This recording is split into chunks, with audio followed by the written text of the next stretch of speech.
அனைத்து உரிமை குரல் நண்பர்களுக்கும் வணக்கம். நாம் தமிழ் கட்சியின் தலைமை ஒருங்கிணைப்பாளரான சீமான் அவர்களின் நீண்ட கால போராட்டத்திற்கு கிடைத்திருக்கக்கூடிய வெற்றி இது குறித்த வீடியோல முழுமையா பார்க்க போறோம். வாங்க பார்க்கலாம்.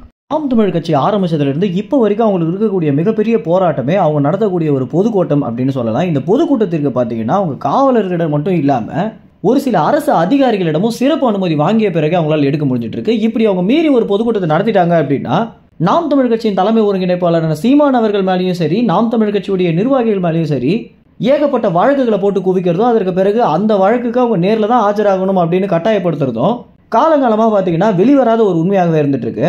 தமிழக காவல்துறை எதனால நாம் தமிழ் கட்சிக்கு இவ்வளவு இக்கட்டான சூழ்நிலை உருவாக்குறாங்க அப்படின்னு பார்க்கும்போது தான் 2021 திமுக கட்சி ஆட்சியை பிடிச்சதுல இருந்து கிட்டத்தட்ட நாம் தமிழ் கட்சி மேல போடப்பட்ட வழக்குகள் மட்டும் 167 தொற்றுருக்கு அப்படின்னும், இதுல சீமான் மேல மட்டும் கிட்டத்தட்ட 130க்கு மேல வழக்குகள் இருக்கு அப்படின்னு தெரிய வந்திருக்கு.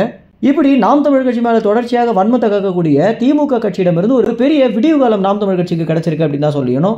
ஒரு பெரிய விடிவு காலம் நாம் தமிழ் கட்சிக்கு கிடைச்சிருக்கு அப்படின்னு தான் சொல்லணும். எதனால அப்படின்னு பாத்தீங்கன்னா நடந்து முடிஞ்சிருக்கக்கூடிய இந்த மக்களவை தேர்தலில் யாருமே எதிர்பாராத விதமாக நாம் தமிழ் கட்சி பாத்தீங்கன்னா மாநில அளவில் அங்கீகரிக்கப்பட்ட கட்சியாக மாறி இருக்கு. கிட்டத்தட்ட 35 லட்சம் வாக்குகளுக்கு மேல நாம் தமிழ் கட்சி வாங்கியிருக்காங்க.